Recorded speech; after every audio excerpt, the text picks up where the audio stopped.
Poezia Bolnav este pământul de Emilia Plugaru, recitată de Marandici Magdalena, eleva clasei 1-a A, gimnaziul numărul 74 Viorel Găină, comuna Tuhatin, municipiul Chișinău, din Republica Moldova.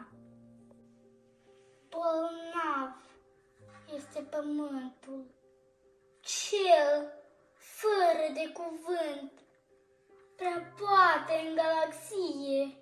E un martir, un sfânt, pe spate-i cucuțată, de veacuri omenirea.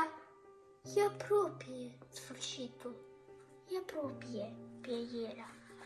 În numele lui sfânt dezlănțuie războaie, priviți-l pe alocuri, iar arde în vâlvătaie.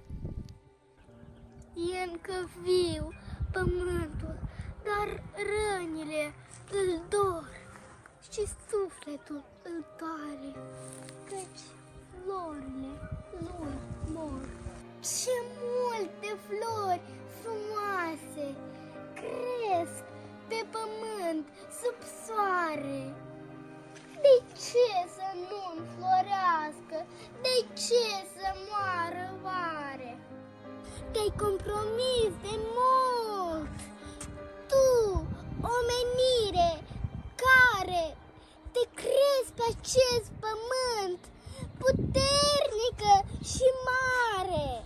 Te-ai compromis de mult și suflet nu mai ai, căci craca de sub tine cu tot ce viu o tai.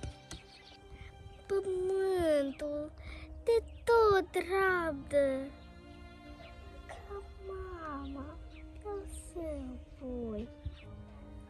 În lut ai fost și tu, ieșit din trupul lui. Dă-ți seama, omenire, pământul plânge mult și